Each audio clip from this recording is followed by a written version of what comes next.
and his nights were filled with stories his grandfather would tell him under the soft glow of the bedside lamp. Little did Rayyan know that his life was about to change in ways he could never imagine. His grandfather, a man with eyes that twinkled like distant stars, had a peculiar habit of disappearing into his attic for hours on end. One day, driven by an insatiable curiosity, Rayyan decided to investigate. With a rusty old key in hand, he creaked open the door to his grandfather's secret hideaway. Dust motes danced in the faint light that streamed through the grimy window, illuminating countless gadgets and gizmos. Among them lay a worn leather-bound journal, and next to it an ornately carved wooden box. As Rayyan reached out to open it, a sudden gust of wind slammed the door shut, plunging him into darkness. Startled, Rayyan stumbled backward, his hand brushing against something hard in the gloom. He reached out, his fingers closing around a small object. It was a pocket watch, tarnished and frozen at 3:30. With trembling hands, he wound it open, its intricate gears and springs revealing themselves like a tiny universe. As the first hand moved, time itself seemed to shift around him, the attic vanishing and reappearing before his eyes. Realizing the incredible power he held, Rayyan smiled, excitement bubbling within him. Now he knew why his grandfather spent so much time up here. This was no ordinary timepiece. It was a chronostabilizing chronometer, a device capable of controlling time. But with great power comes great responsibility. Suddenly, a piercing screech echoed through the halls. It was Rayyan's mother calling him for breakfast. He had been in the attic longer than he'd intended. He quickly hid the watch and raced downstairs. Bursting through the kitchen door, he found his mother at the table sipping her coffee. She looked up, her face etched with concern. "You're already late for school, and your father will be furious if you re-not at your post." With that final warning, she turned back to her newspaper. Rayyan knew better than to argue. His father was the town's blacksmith, and it was expected that one day Rayyan would take over the shop. But all Rayyan wanted to do was explore, invent, and dream. Still, he couldn't disappoint his parents, so he trudged off to school, his mind elsewhere. On the way, he spotted his best friend Zoya, waiting for him by their usual meeting spot, an old oak tree with branches that stretched towards the sky like welcoming arms. "Ready for some fun today, Zoya?" Rayyan asked, a mischievous glint in his eye. "Always," Zoya replied, her cheeks flushed with excitement. They were going to test out his new invention, a device that could turn any ordinary object into a temporary flying machine. But they needed to hurry. If they were caught, their teacher, Miss Alara, might confiscate their contraption. Racing through the cobblestone streets, they dodged pedestrians and startled pigeons.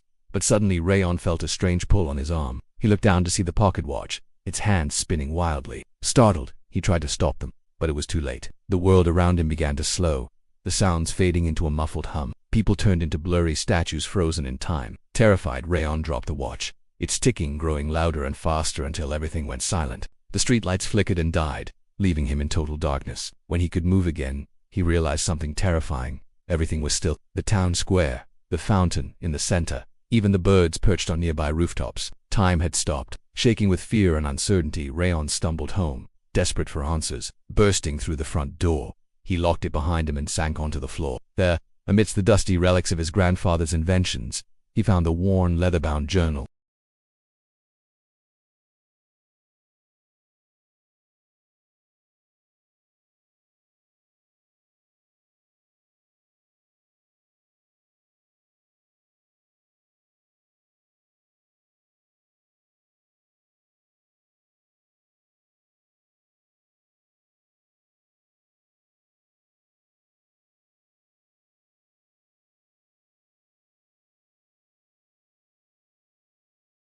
"So the chosen keeper has found the echo of time.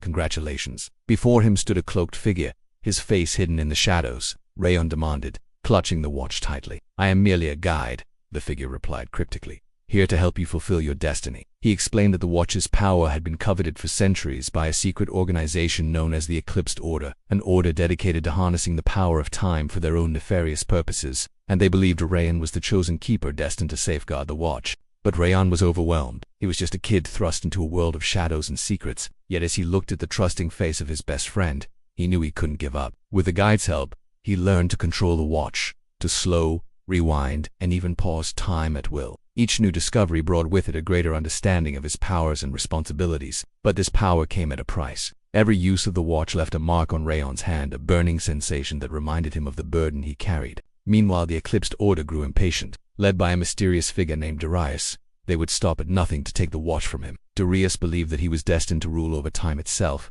and he saw Rayyan as an obstacle to be removed. Soon their spies were everywhere, watching, waiting for a chance to strike. Rayyan always aware of their presence. started using the watch to fix mistakes, dodge trouble, or simply get out of awkward situations. At first it was a simple matter of rewinding time, a few seconds to erase a spilled cup of milk or fixing a broken vase before his mother noticed. But soon, he began to use it to solve bigger problems, helping friends with their troubles or averting minor accidents. However, with each use, the markings on his hand grew more numerous, the pain intensifying. Worse still, he started having visions of the future, glimpses of possible outcomes that both delighted and terrified him. It was a heavy burden for a child to bear, the knowledge of what could happen and the power to influence it. Then one day, while fleeing from the eclipsed order, Rayyan found himself flung through a time portal, hurtling through the corridors of time. As he tumbled through the swirling vortex, he saw glimpses of his town's past and future, its hidden secrets and forgotten dreams. In the blink of an eye, he was in a different place in time, witnessing firsthand the evolution of the world around him.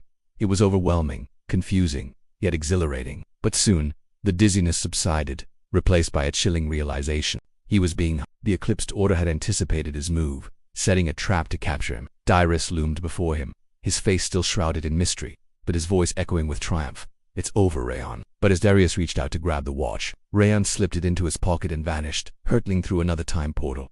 Darius snarled, his grip tightening around the empty air. "You can't hide forever, Rayyan." And he was right. The chase continued, taking them through centuries, through moments frozen in time.